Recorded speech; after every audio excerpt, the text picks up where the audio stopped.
But with this is much better. And we shall respond in kind. So, let us see how the Spires react.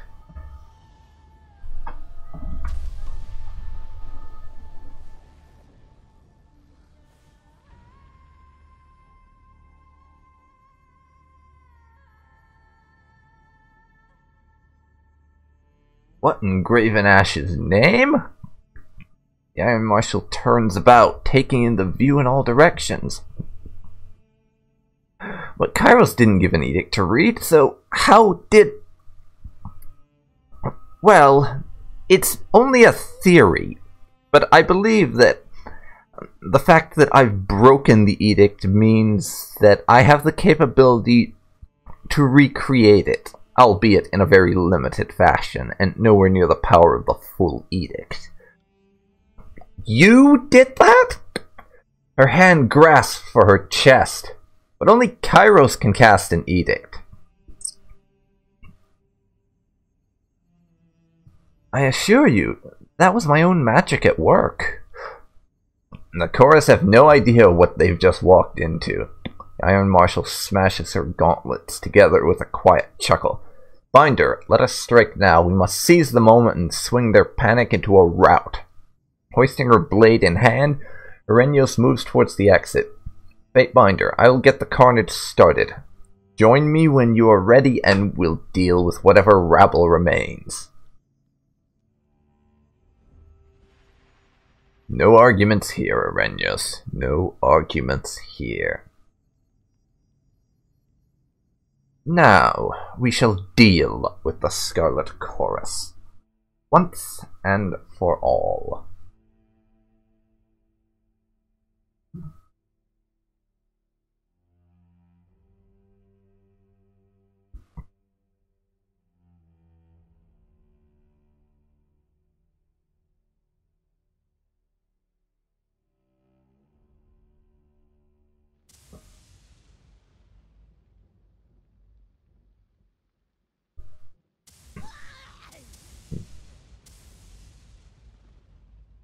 There goes the chorus, getting their butts whooped. Yes, run like little bitches. Run. A gang of rain-soaked Scarlet Chorus trails behind Death Knell, a mixture of awe and confusion resting upon their faces. What foul trick are you playing such that the weather comes to your aid? I should thank you for separating the wheat from the chaff. The sight of seeing dozens struck dead by lightning made a good show to startle the deadweights. She points back at her shoulder, leaving the bravest with the privilege of tearing off your limbs, one joint at a time. Oh, sorry, were you saying something? I'm afraid I was a bit distracted by the overabundance of bullshit coming from your direction, so I completely missed all the crap that you were spewing.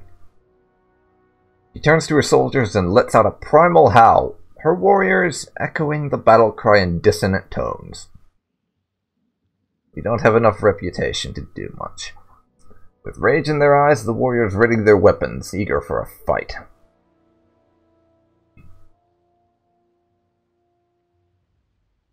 Fools!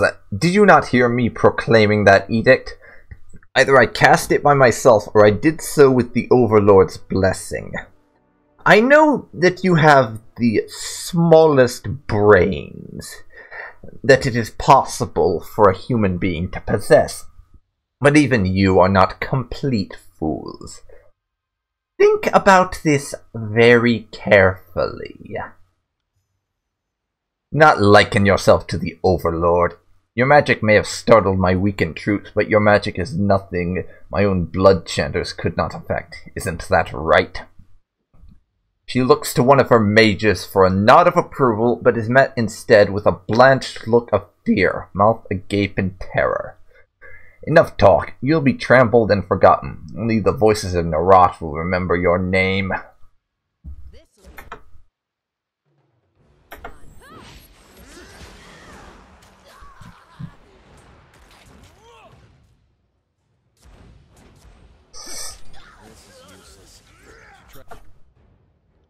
And now, Something else.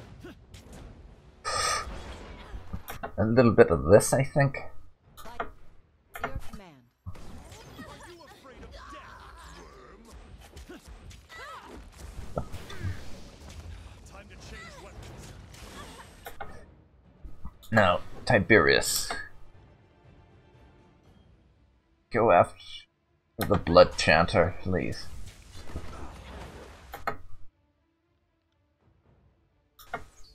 Not a problem.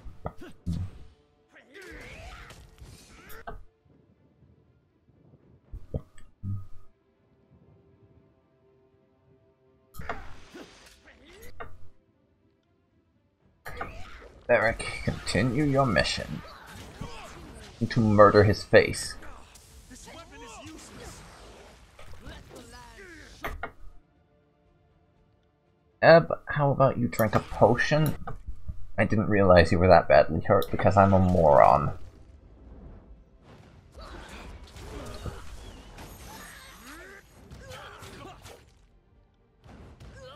Whatever you need. Now, Barrick, you also need a potion.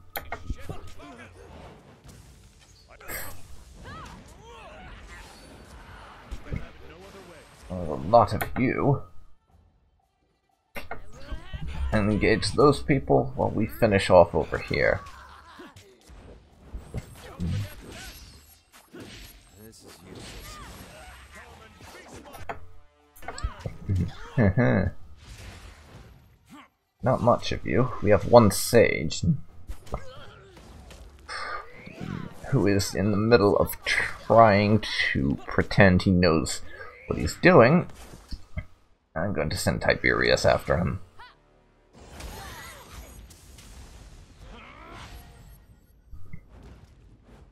Now, Eb, I'm going to have you use lightning. Well, that went well. Muffled laughter comes from under Arrhenius' great helm. That's right, you filthy peasants! Run for your lives! Tell Narat what you saw here.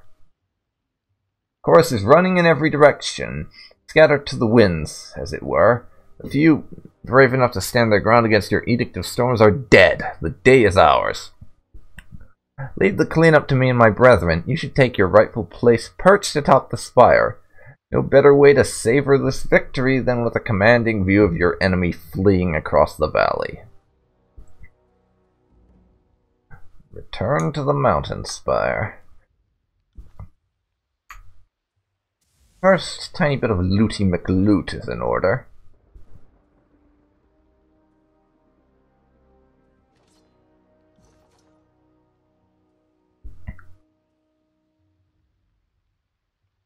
Now let's ascend that spire. Shocked and demoralized by your display of power and the ease with which you dispatch their leader, the Scarlet Chorus fighters lose their nerve and scatter in defeat. The survivors carry with them fearful murmurs of the powerful Archon Tiberius, a being of enormous might who can cast an edict with the same authority as the overlord. Confusion sets in across the realm. Amid the whispers and misinformation, one fact remains consistent. The overlord's power has been challenged. You safely assume that such rumors are making their way back to Kairos. And I think we can also safely assume that's not good. We are likely to get a visit from Blade and Mark soon, and end up almost assassinated for being a threat to the overlord. The high winds of your edict sweep the air, dashing debris against your spire. Torrential rain falls, hitting hard enough to bruise bare skin. Lightning strikes the ground, endangering anyone out in the open. It isn't long before the storm begins to wane, slowly falling from a gale to a light rainstorm, and after a few days it becomes a simple breeze. Eventually the skies calm as your edict dissipates, releasing Vendrian's well from its grip. You gather a small council of your closest allies, and plan your next steps from the safety of your spire. No sooner do you get started than Kaleo, Fatebinder of Tunon, pays you a visit bearing an important message.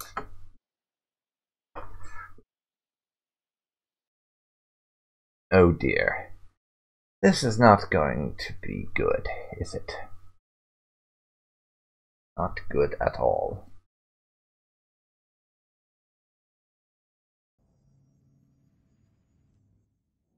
I keep hearing about this little spire you've been calling your own. Nodding with a smirk, Fatebinder Kaleo peers over the edge of the tower. Now that you've slaughtered those who would take your lands, I think your claim is as official as it gets. Let me guess, you're here to investigate what just happened. Naturally, she nods with a smile. Tuanon expects me to give a full report, but today I come bearing an important message. Not an edict, but commandments from the mouth of the overlord just the same. No one's entirely sure what to make of you these days, Tiberius. They all say you spoke an edict of storms.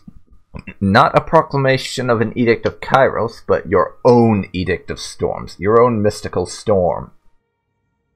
You're no mere Fatebinder, of that much we can be certain. You've proclaimed and broken the Overlord's edicts perhaps one too many times. If I had known you could do this when I first met you, maybe I'd have tried in earnest to kill you. I hope for the sake of Tyranny that the right person has inherited this gift. I don't know what to make of you, Fatebinder. Proclaiming and breaking the Overlord's magic, claiming these awful towers. It should come as no surprise that an edict is within your grasp, but I still find room for surprise. Beast Woman will follow Alpha from here to ends of Tyr's lands, and farther still, will Paw prowl deep into cold north, hunting armies of Kairos at Alpha's side. Together, Shadowhunter and Alpha will slaughter whole of Primus tribe. Wow. Yeah, I'm sure Kills and Shadows is an interesting character, but she's never really fit Tiberius' personality, so he basically ignores her. If anyone's wondering why I've not taken her in my party yet. I don't have any idea how you're able to do this, but it isn't power that any scholar can wield. This is something else. You're not some ambitious hedge mage who's learned it out of a book. You're more like an Archon where it just comes naturally. She shakes her head with a grin. I always knew you'd be a delightful bit of trouble, but I didn't think you had a touch of the Overlord's power in you. Why didn't you tell me? Please, it seems a bit presumptuous to claim the Overlord's power. I still don't fully understand it, if I'm honest. She chuckles, shaking her head at you with a grin. For a moment I was envious of this power of yours, and I realized I'm not the one with "Threat to the Overlord" painted on my forehead. I come bearing orders direct from the Overlord. Kaleo clears her throat, her voice becoming somber and severe. Harris has decreed two things. First, the Overlord has demanded that one and only one Archon is fit to rule the Tiers. To that end, the Archons are to settle through death or dominance who is the one Archon fit to inherit the Tiers. Have the Archons been informed of this? All save one. Leo flicks her hand forward and you reach up to catch a small brooch in the style of Kairos' insignia. Kairos has decreed that you are the newest Archon. Fatebinder Kaleo bows with exaggerated flourish. The other Archons now have orders to control or destroy you and the other way around. Her face becoming a beaming smile. See, this is why I try to avoid getting Kairos' attention. And to be clear, this is a command from Kairos, but not an edict. Correct. There's no edict backing this order. She smiles a toothless grin. Such encouragement hardly seems necessary when the task is its own reward. The Overlord has merely rescinded Kairos' peace. The Archons may kill and maim each other without breaking any laws. Kairos knows, rightly so, that enmities old and new, or new and old even, will drive the Archons to mutual destruction. The Overlord need only remove the pretense of peace and watch the ensuing violence. Leo shrugs with a smile. Would you have preferred another do-or-die edict?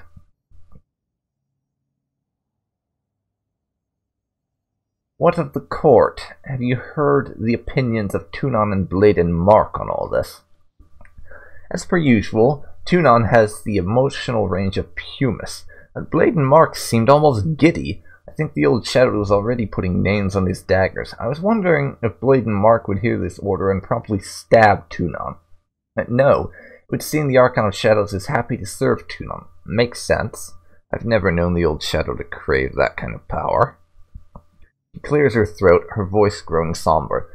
You'll have to deal with them too, and I fear greatly for how this will turn out. I imagine Tunon is too loyal to bow to you, and Blade and Mark too proud to accept you as his better. Nods for a long moment. There's no way this ends well for some of us.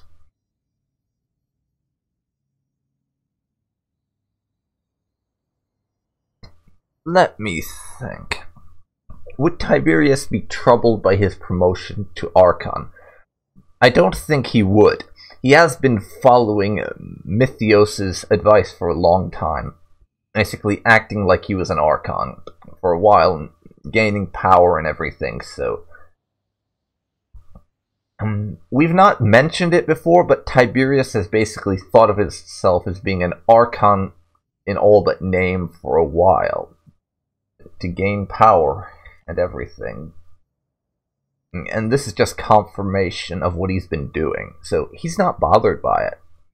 But we do have a close alliance with Graven Ash, that is true. This order will complicate matters, to say the least. Keep in mind, the order is that all must submit to one Archon or die.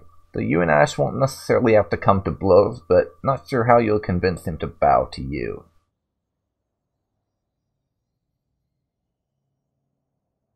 Very well. I've heard enough. I know what has to come next. Even if I kind of hope I don't have to kill Ash, and that we can somehow get Tunon to submit. The other Archons will bend to me or die. First step is deciding you won't bow to one of the other Archons. Cleo offers a smug nod. I wish you the best of luck in the upcoming struggle. Know that when you come for Blade and Mark and Tunon, I and the other Fatebinders won't interfere. Question me and the other Binders have been asking. Can you do this again? New Novel believes in you. Another, who shall remain nameless, takes the more cynical stance that the Overlord has a hand. So far up your ass, she can puppet your mouth, and you couldn't cast a second edict if you tried. She sizes you up head to toe. May, I think you have it in you, or at least I like the idea of proclaiming an edict of yours someday.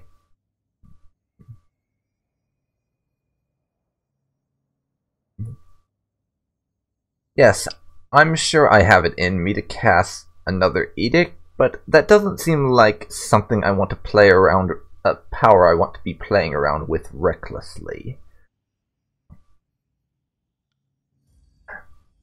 That sounds remarkably wise. Eb lets out a long sigh. I think you can and should use this power to stop your foes, but as you grow in power, your edicts might remain longer. It would be a shame to leave an arcane disaster that haunts us for long after the problem is solved. Considering the terrible damage you'll inflict if you screw up what you're doing, I can't blame you for being cautious. At the nod, Cleo begins to make her way to the exit. When you rule Taradas, look up at me. If you're successful, I know I'll be in need of a new look me up even. If you're successful, I know I'll be in need of a new Archon to serve. I know I'm mostly sober, but just so we're clear, you did just issue an edict, right? Landry taps his quill to his tongue, unsure of what next to write. First you cast an edict, then this full-on war of Archons. The whole chapter of the Chronicle is, it's reading like fiction. A rumbling mutter stirs from under Barrack's helmet, devoid of any cognate words. Alpha birthed own words of power like humans prima called Kairos. It's better mystic than brood mother to kills in shadows, than stone stalker 100 blood, than beast woman Archons slaughtered by mark of shadows. She snorts and grins savagely. Kills in shadow knew Alpha was most powerful human in whole Tyr's lands. A curved claw taps the side of her snout. Knows what's not wrong. One last thing. Hesitating before she leaves, Kaleo taps the parchment she's been holding to her forehead with a self-depreciating scoff. All this talk of you being the second coming of the Overlord, and I almost forgot my duties. This is a court summons from Bladen Mark, Tunon's assassin. I suggest you read it carefully as part of your preparations. Your survival may depend upon it. Good luck, Archon. Well, that was dramatic. Fatebinder, Archon. The great general has pulled his troops back to Iron Hearth. She grinds her knuckles into her palm. Soon we make our final push into the Stone Sea in the heart of Scarlet Chorus power. The voice of Narad is weak, and the path to cacophony is clear. He adopts a more cautious tone. The Archon is also aware of what happened at Vendrian's Well. I'm sure he wants to discuss the matter in person. Very well, then. I cannot promise anything. Under the circumstances, I feel I have to consider my options, Arenios, but I will consider the request. I wouldn't spend too long considering. You've demonstrated incredible power, and this is a time for action. I'll send Ash a bird so he knows to expect you later, if not right away. Take care how you treat with Graven Ash. You're no mere Fatebinder any longer. You'll meet with him as Archon to Archon, and such things are more complicated. Good luck.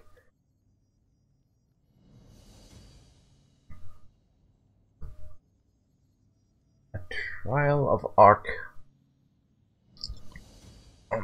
and standing tall above the completed.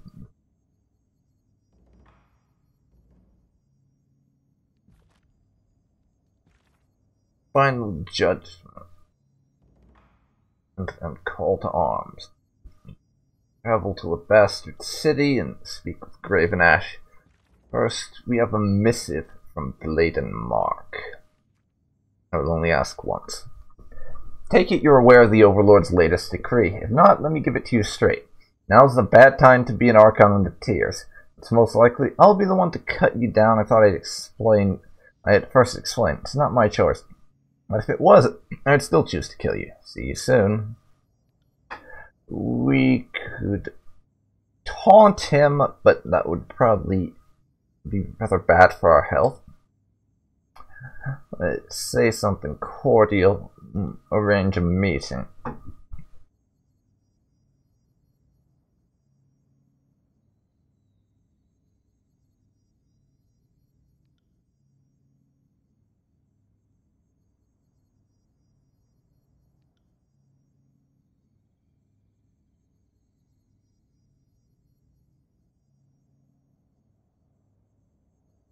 We'll send him a cordial request that he submit to us. My dearest Mark, I must sincerely thank you for the forward warning. Please know that I have indeed taken your words to heart, and such return the following in reply. Certainly I would not expect you to follow me without first testing my mettle. We must slay each other, so be it. I respect your prowess and will stand my ground if a duel is what you desire. But I would ask that you consider instead pledging your blade to me rather than aiming it for my throat. Does Kairos' decree insist we kill each other, or merely that one should best the other? Warm regards, Tiberius.